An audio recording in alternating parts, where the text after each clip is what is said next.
अस्सलाम वालेकुम स्टूडेंट्स। आज हम लोगों का जो टॉपिक है वो है जी बायोलॉजिकल मेथड की एग्जांपल्स को डिस्कस करना। और वो एग्जांपल में कौन सी एग्जांपल है? मलेरिया। मलेरिया एक ऐसी डिजीज़ है जिसने इंसानी हिस्ट्री के अंदर सबसे ज़्यादा मौत का सबब बनी है। आपसे ये मोस्टली एमसीक्यूज़ के अंदर पूछा जाता है कि ह्यूमन हिस्ट्री के अंदर सबसे ज़्यादा अमवात या किलिंग या डेथ किसकी वजह से हुई हैं, तो आपका आंसर होना चाहिए मलेरिया। ये एमसीक्यूज़ के मतलब मोस्टली पूछा जाता है। तो हमने इसके एग्जांपल बायोलॉजिकल मेथड की डिस्कस करने हैं। तो हमारे पास जो पहली बायोलॉजिकल प्रॉब्लम है वो है what is the cause of malaria. तो सबसे पहला स्टेप हमारे पास क्या होता है? Recognition of problem. तो ये हमें पता है कि मलेरिया क्या है, ह्यूमन के रिलेटेड है, तो हमारी रिकॉग्निशन का स्टेप मुकम्मल हो गया। रिकॉग्निशन के बाद हम लोग देखते हैं कि ऑब्जर्वेशंस क्या है। इसके ऑब्जर्वेशन की अगर बात करें तो ये ग्रीक एंशिएंट टाइम्स के अंदर ये बीमारी पाई जाती थी, आज से तकरीबन 2000 साल पहले, years ago, 2000 years ago। और last part of 19th century मतलब कि ऑलमोस्ट 1890 टू 900 के दरमियान, इस टाइम में इस बीमारी के रिलेटेड क्या हुई थी? ऑब्जर्वेशंस हुई थी। सबसे पहली जो ऑब्जर्वेशन थी वो ये था, malaria and marshy places, marshy areas have relation.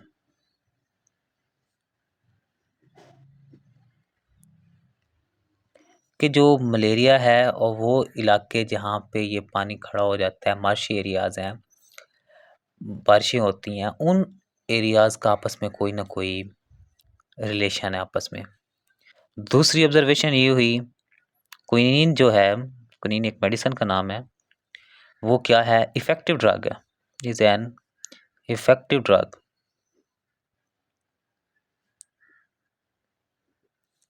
For malaria. Malaria के ट्रीटमेंट के अंदर क्विनीन क्या है? एक इफ़ेक्टिव ड्रग है।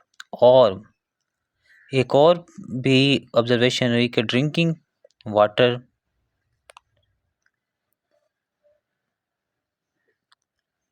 of marshy areas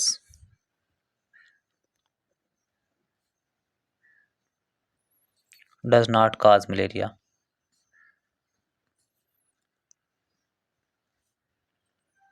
कि मार्शी एरिया का पानी पीने से भी मलेरिया नहीं होता। और मलेरियल पेशेंट के अंदर प्लाज्मोडियम को भी क्या किया गया? देखा गया। Plasmodium was seen in the blood of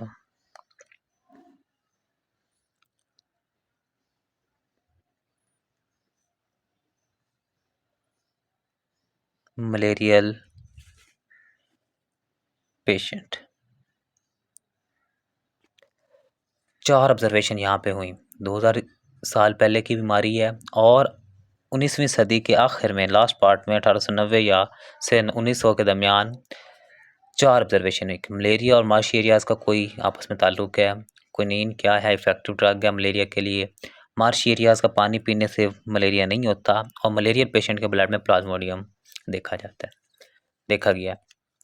यहाँ पे 2 इम्पोर्टेंट आपके शॉर्ट क्वेश्चंस हैं और ये आप एमसीक्यूज़ में भी हो सकते हैं। आपसे पूछा जाता है, what is the effective drug from 17th to 20th century. Malaria के लिए जो 17वीं सदी से 20वीं सदी तक कौन सी मेडिसिन थी जो सिर्फ और सिर्फ एक इलाज था? वो क्या था? क्विनीन था। और ये आपके साइड बॉक्स के अंदर लिखा हुआ है, quinine was the only remedy. Remedy का मतलब होता है इलाज। सिर्फ यही एक इलाज था कि अगर आप ये मेडिसिन लेते हैं तो उससे क्या होता है, आप मलेरिया का इलाज कर सकते हैं। इसके अलावा ये प्लाज्मोडियम के रिलेटेड है कि इसको किसने डिस्कवर किया, ये है क्या? इसको जो डिस्कवर किया था वो 1878 में एक फ्रेंच आर्मी फिजिशियन था, फ्रांस की आर्मी का डॉक्टर था, फ्रेंच आर्मी फिजिशियन। उसका नाम क्या था? लेवरॉन। उसने रिसर्च की काज ऑफ मलेरिया पे कि मलेरिया का वजह क्या हो सकती है, और उसने मलेरियल पेशेंट के ब्लड सैंपल्स लिए और उसमें क्या देखा गया, उसने उसे माइक्रोस्कोपिक स्टडी की। उसने ब्लड लिया मलेरियल पेशेंट का,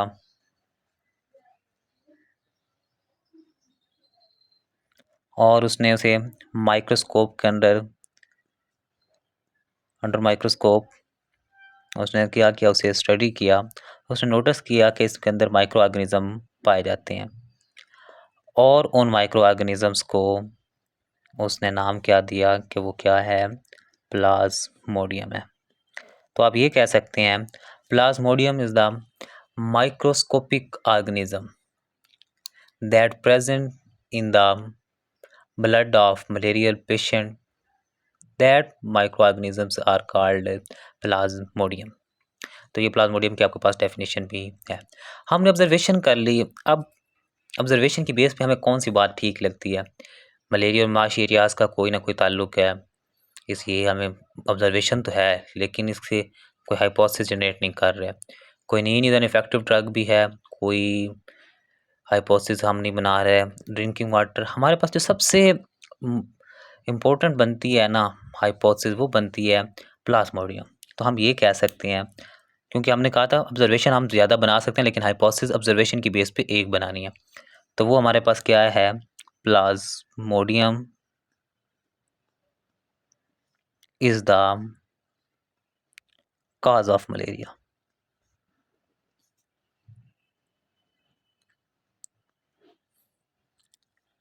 हाइपोथेसिस हमने बना ली। अब इसी बेस पे हम डिडक्शन भी बनाएंगे, इफ एंड देन यूज करेंगे। If Plasmodium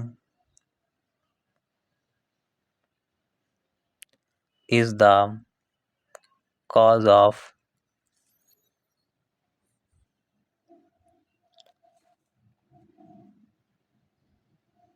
malaria, then all malarial patients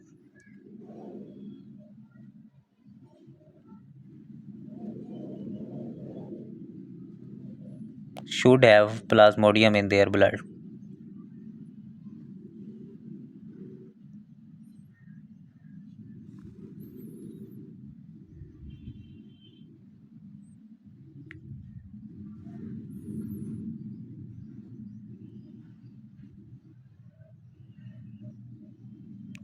तो हमारे पास ये क्या बन गई है, डिडक्शन बन गया, क्योंकि हाइपोथेसिस जो बनाते हैं उसी में क्या करना होता है हमने, इफ एंड देन, अगर एक वर्ड हो जाता है और तब, ये दो बातें हमारे पास बन जाती हैं। इसका उर्दू में क्या कहेंगे कि अगर प्लाज्मोडियम ही क्या है, काज है किस चीज़ की, मलेरिया की, तो तमाम मलेरियल पेशेंट्स के अंदर क्या होना चाहिए, उनके ब्लड्स के अंदर प्लाज्मोडियम होना चाहिए।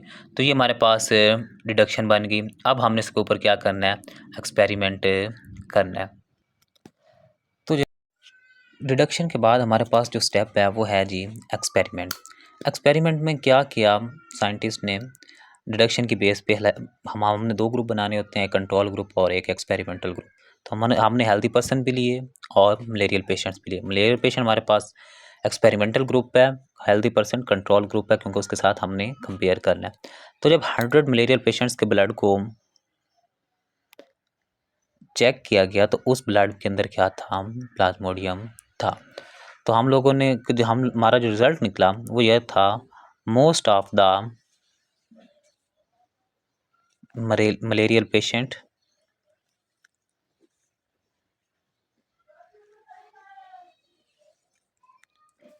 had plasmodium in their blood। तो हमारा जो हाइपोथेसिस थी वो क्या हो गई, यहाँ पे ठीक हो गई कि प्लाज्मोडियम ही क्या है कॉज ऑफ मलेरिया, क्योंकि हेल्दी पर्सन के अंदर प्लाज्मोडियम, नो प्लाज्मोडियम, लेकिन जो मलेरियल पेशेंट है उसमें प्लाज्मोडियम पाया जाता है। तो इसका मतलब क्या है कि प्लाज्मोडियम ही क्या है, मलेरिया की वजह है। तो ये हमारे पास पहली ही एग्जाम्पल मौजूद है। सेकंड जो एग्जांपल हमने डिस्कस करनी है वो ये होनी है, how plasmodium gets into the blood of man, कि ये ट्रांसफ़र कैसे होता है, उसको हम नेक्स्ट एग्जांपल में डिस्कस करते हैं। नेक्स्ट जो हमारे पास प्रॉब्लम है वो है बायोलॉजिकल प्रॉब्लम 2, वो भी इसी के रिलेटेड है, लेकिन अब हमने बात करनी है ट्रांसफियन कैसे होती है, प्लाज्मोडियम ट्रांसफ़र कैसे होता है। वो है how plasmodium gets into the blood of man, कि ये जो प्रॉब्लम है इसको हमने डिस्कस करना है। तो ये रिकॉग्निशन हो गई, ये ह्यूमन के रिलेटेड है, लिविंग ऑर्गेनिजम्स के रिलेटेड है, तो ये रिकॉग्निशन हो गई। ऑब्जर्वेशन की बात करें तो हमारे पास कुछ ऑब्जर्वेशंस पहले भी थी कि मलेरिया और मार्शी प्लेसेस का आपस में कोई ताल्लुक है, मार्शी प्लेसेस का पानी पीने से मलेरिया नहीं होता। तो इसका मतलब ये था कि जो मार्शी एरियाज़ का पानी है उसमें प्लाज्मोडियम है नहीं है, वरना ये हो सकता था कि ना वहाँ का पानी पियो तो प्लाज्मोडियम ट्रांसफ़र हो गया, तो इसका मतलब है वहाँ पे प्लाज्मोडियम वाटर में नहीं है। तो अब कुछ नई ऑब्जर्वेशन इन 1883 एक साइंटिस्ट था A.F.A. किंग, उसने 20 नई ऑब्जर्वेशंस बनाई, 20 न्यू ऑब्जर्वेशंस, और उनमें से कुछ यहाँ पे जो इम्पोर्टेंट है वो आपकी बुक में भी लिखी हुई हैं, यहाँ पे मैंने समझाने के लिए लिख दी हैं कि people who slept outdoors had more chances to get malaria than those who slept indoor, कि वो लोग जो कमरों में सोते हैं उन्हें मलेरिया के चांसेस होने के कम है एज़ कम्पेयर टू वो लोग जो बाहर सोते हैं। दूसरी ऑब्जर्वेशन उसने क्या बताई थी कि वो लोग people who slept under fine mosquito nets had less chance for getting malaria then those who did not use such nets, कि वो लोग जो मच्छरदानियाँ यूज़ करते हैं उन्हें कम मलेरिया होने के चांसेस हैं एज़ कम्पेयर टू वो लोग, as compare to those peoples जो क्या करते हैं मच्छरदानियाँ यूज़ नहीं करते। और वो लोग individuals who slept near smoky fire usually did not gate malaria, और वो लोग जो स्मोकी फायर्स यूज़ करते हैं तो उन्हें भी क्या होता है, मलेरिया नहीं होता। अब इन 3 बातों से हमें एक जो कॉमन चीज़ लगती है ना, कि हम तीनों क्यों यूज़ करते हैं, कि जब आप रूम में सोते हैं तो मच्छर कम होता है, बाहर सोते हैं तो मच्छर ज़्यादा होता है। आप मच्छरदानी यूज़ करते हैं मच्छर से बचने के लिए, मच्छरदानी यूज़ ना करें तो मच्छर आपको काटेगा। और तीसरी बात कि आपने स्मोकी फायर्स भी मच्छर से बचने के लिए यूज़ करते हैं। तो इन सब से जो हम हाइपोथेसिस बनाते हैं ना, क्योंकि ऑब्जर्वेशन के बेस पे ही हमने हाइपोथेसिस बनानी है, तो हमारे पास जो हाइपोथेसिस बनती है वो क्या है, मॉस्किटो की बनती है, मॉस्किटो रिलेटेड बनती है कि mosquito transmit Plasmodium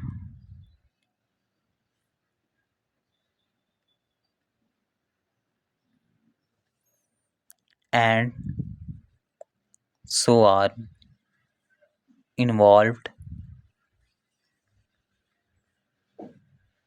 in the spread of malaria। तो हम जो ऑब्जर्वेशन की बेस पे हाइपोथेसिस बनाते हैं वो ये है कि मॉस्किटो क्या करता है, प्लाज्मोडियम को ट्रांसमिट करता है, और इसी वजह से वो ही क्या करता है, मलेरिया के फैलाने की वजह।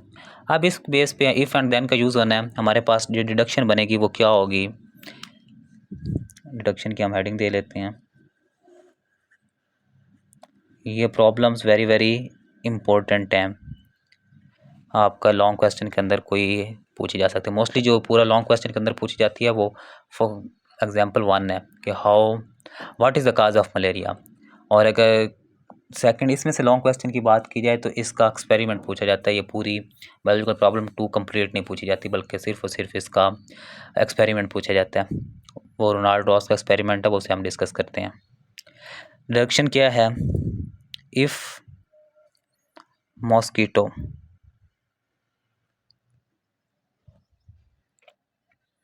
if mosquitoes are involved in the spread of malaria, then plasmodium,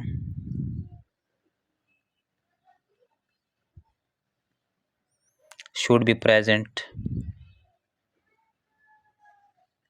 in mosquitoes.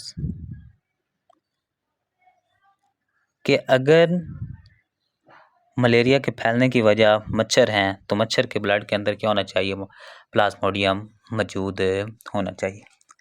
अब इसके लिए क्या किया गया, एक्सपेरिमेंट किया गया, और वो एक्सपेरिमेंट किसने किया था, रोनाल्ड रॉस ने किया था। Very very important long question है आपका, write a note on Ronald Ross experiment. तो हम इस एक्सपेरिमेंट को डिस्कशन कर लेते हैं।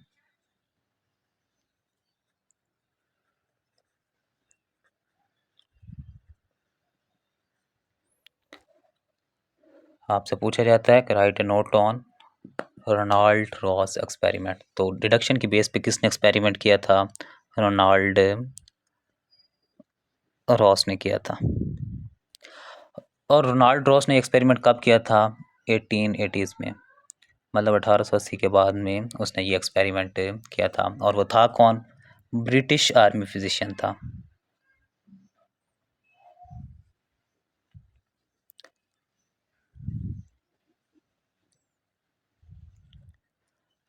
ब्रिटिश आर्मी फिजिशियन था। अभी हमने पीछे भी एक साइंटिस्ट पढ़ा है, फ्रेंच आर्मी फिजिशियन था जिसका नाम लेवरॉन था। तो ये एमसीक्यूज़ के अंदर दोनों का पूछा जा सकता है कि लेवरॉन कौन है और ये रोनाल्ड रॉस कौन है। तो कंफ्यूज नहीं होना कि जो सेकंड वाला how plasmodium gets into the blood of man, उसका एक्सपेरिमेंट किसने किया था, रोनाल्ड रॉस ने किया था। और वो कौन था, आर्मी फिजिशियन था। कौन, किसकी आर्मी का था, ब्रिटिश आर्मी का। अब उसने एक्सपेरिमेंट क्या किया, उसने एनोफ्लीस मॉस्किटो को, फीमेल एनोफ्लीस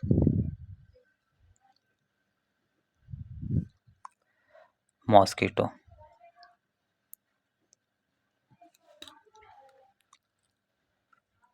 उसने मच्छर को अलाउ किया कि वो क्या करे, लेकिन कौन सा मच्छर था, मेल नहीं था, फीमेल था। इसको याद करने की एक आसान ट्रिक ये है, भारत का खून कौन चूसती है, औरत। तो यहाँ पे भी खून चूसने के लिए कौन सा मॉस्किटो था, फीमेल, फीमेल एनोफ्लीज मॉस्किटो। उसने मलेरियल पेशेंट, उसने उसे अलाउ किया कि वो क्या करे, मलेरियल पेशेंट को काटे, बाइट मलेरियल पेशेंट। अब जब उसने ये एक्सपेरिमेंट करवा लिया, वो मच्छर ने काट लिया, तो उसने उस मच्छर को क्या कर दिया, किल मॉस्किटो। अब मच्छर उसने मार दिया, और उस मच्छर को मारने के बाद उसने उसके क्या किया, चेक किया तो उसके अंदर क्या था, प्लाज्मोडियम इन इट्स स्टोमिक। उसका जो मैदा था उसके अंदर क्या है जी, प्लाज्मोडियम मौजूद है। तो एक बात ठीक हो गई कि जब मच्छर काटता है तो मच्छर के अंदर प्लाज्मोडियम पहुंच जाता है। एक एक्सपेरिमेंट उसने ये किया, आप ये कह सकते हैं कि उसका क्या था, एक्सपेरिमेंट नंबर 1 था, कि उसने सिर्फ और सिर्फ क्या किया, मच्छर को अलाउ किया कि वो मलेरियल पेशेंट को काटे, और फिर उसने मच्छर को मार दिया।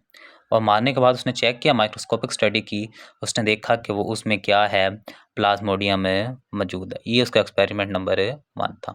नेक्स्ट उसने क्या किया, नेक्स्ट एक्सपेरिमेंट उसने किया कि होना तो ये चाहिए था कि इन्फेक्टेड जो क्या नाम है, मॉस्किटो है, उसको हेल्दी पर्सन को कटवाए और हेल्दी पर्सन के अंदर क्या हो जाए, मलेरिया हो जाए। लेकिन उस वक्त क्या था, मलेरिया ख़तरनाक बीमारी थी, उसकी वजह से क्या हो जाता था, इंसान की मौत हो जाती थी। इसलिए उसने सेकंड एक्सपेरिमेंट में ह्यूमन को यूज़ नहीं किया था, और उसने स्पैरो को यूज़ किया था। यहाँ पे स्पैरो को उसने यूज़ करना है, चिड़िया को। अब जो एनोफ्लीज मॉस्किटो है, ये क्या है, वर्क करता है ह्यूमन पे, ह्यूमन को काटता है, जानवरों को नहीं। तो इसके लिए उसने मच्छर भी क्या किया, चेंज किया। इसके लिए उसने क्या लिया, फीमेल, वहाँ पे एनोफ्लीज था, यहाँ पे कौन है, क्यूलेक्स, जो स्पैरोज को काटता है। अब उसने इस मॉस्किटो को क्या किया, उसने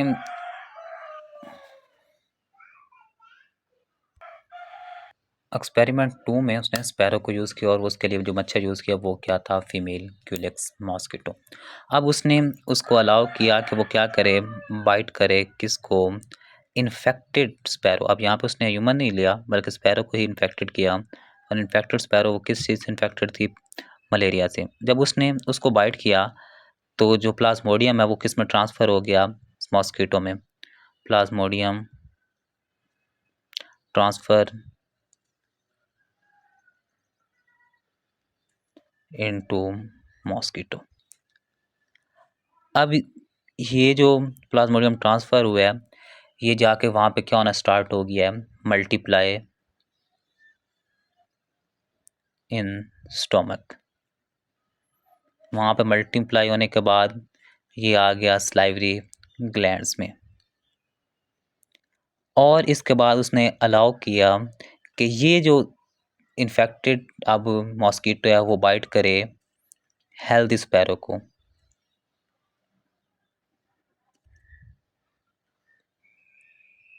और जब उसने हेल्दी स्पैरो को बाइट किया तो हेल्दी स्पैरो में क्या हो गया, मलेरिया हो गया। Ill with sparrow ill with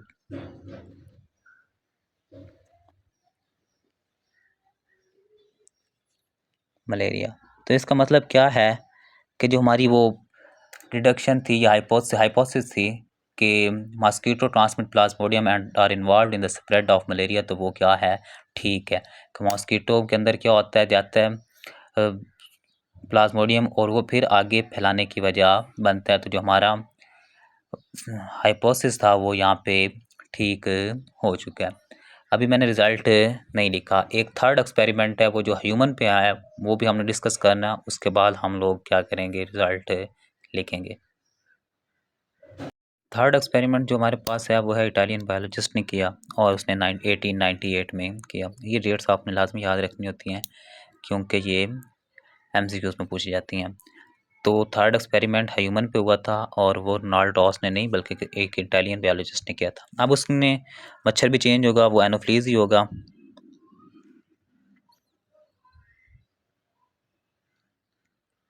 और वो फीमेल एनोफ्लीज मॉस्किटो, उसने उसे अलाउ किया जितना, मतलब हाफ एक्सपेरिमेंट तो रोनाल्ड रॉस ने कर दिया था, बाकी हाफ रहता था कि उसने बाइट किया इन्फेक्टेड पर्सन को,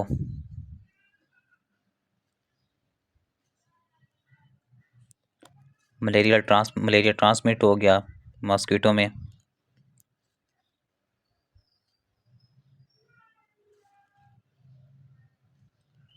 अब मॉस्किटो ने क्या किया, बाइट किया हेल्दी पर्सन को।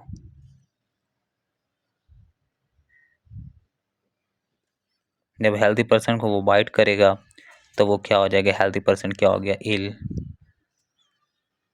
With malaria.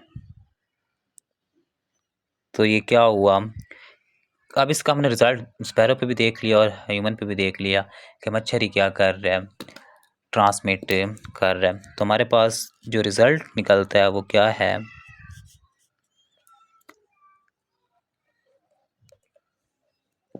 कि मॉस्किटो ही क्या है, इन्वॉल्व है किसमें, इन द स्प्रेड ऑफ मलेरिया। और कैसे स्प्रेड करता है, ट्रांसमिशन ऑफ प्लाज्मोडियम के थ्रू।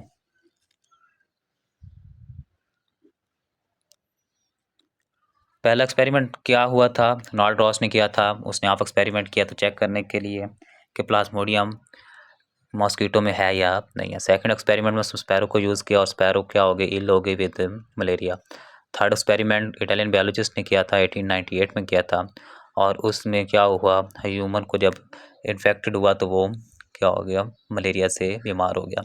तो इसका रिजल्ट हमारे पास क्या निकला, मॉस्किटो ही क्या है, स्प्रेड ऑफ मलेरिया में इन्वॉल्व है। तो ये आपका very very important long question है, एक्सपेरिमेंट ऑफ रोनाल्ड रॉस, और उसके साथ आपने ये थर्ड एक्सपेरिमेंट इटालियन बायोलॉजिस्ट का भी लाजमी लिखना है। और यहाँ तक अगर आपका कोई क्वेश्चन है तो वो आप लोग पूछ सकते हैं।